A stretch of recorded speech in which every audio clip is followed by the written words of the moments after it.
ஐயா வைகை செல்வன் அவர்களுக்கு தான் பதில் சொல்லி ஆகணும். மக்கள்கிட்ட ஒரு பார்வை இருக்கு. அது அண்ணா திமுகவா இல்லை அடிமை திமுகவா என்கின்ற ஒரு பார்வை இருக்கு. அது அண்ணா திமுகவா இல்ல அமித்ஷா அவர்களின் திமுகவா என்கின்ற ஒரு பார்வையும் இருக்கு. அரசியல்ல எல்லாரும் தலை நிமிர்ந்து போவாங்க. அரசியல்ல தவழ்ந்து தவழ்ந்து போலாம் என்கின்ற பாடத்தை கற்றுக் கொடுத்தவர்களும் அண்ணா திமுக தான். அப்புறம் நம்ம சின்னத்தை சொன்னாரு, மடக்கு ஊதி. ஆமாயா, மடைக்கு உங்களை ஊதத்தான் போகிறோம் 2026. பத்திரிகையாளர், நம்ம பத்திரிகையாளர் சுபேர், அவர் பத்திரிகையாளரா இல்ல திமுக செய்தி தொடர்பாளரான்னு தெரியல. அப்படியே கத்தி கத்தி பேசுறாரு. செய்தி சேகரிக்க சென்ற பத்திரிகையாளரை ஆளும் திமுக எம்எல்ஏ தாக்கினாரு. அப்போ உங்க வாயில புண்ணு இருந்துச்சா?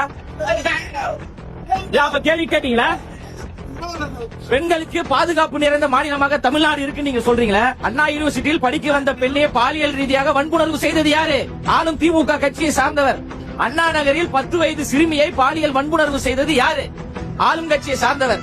நீதிமன்றத்துக்கு போகின்ற போது அதை விசாரிக்க கூடாது என்று தடுத்தது யாரு? இதே திமுக அரசாங்கம். மக்களுடைய கிட்னியை கொள்ளையடிக்கக்கூடியது யாரு? ஆளும் திமுக கட்சியை சார்ந்தவர்கள் தான்.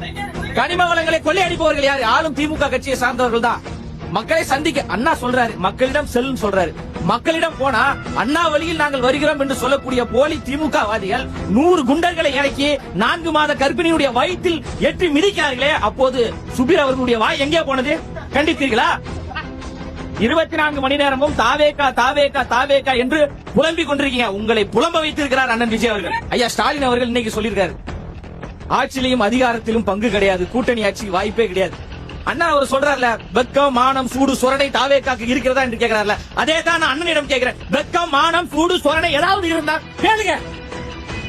ஆட்சியிலையும் அதிகாரத்திலும் பங்கு தாருங்கள் என்று கேளுங்க. அண்ணன் திருமா அவர்களை விட உதயநிதி ஸ்டாலின் அவ்வளவு பெரியாளா?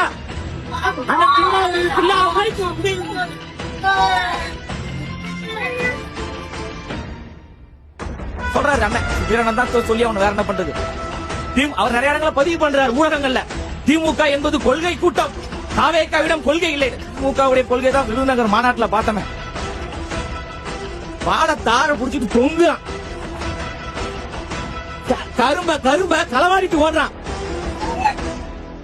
விருதுநகர் மாநாட்டில் இருந்த கூட்டத்தை விட அதுக்கு பக்கத்தில் இருந்த டாஸ்மார்க்கில் கூட்டம் அதிகம். இதான் உங்களுடைய கொள்கையா? இதான் உங்களுடைய கோட்பாடா?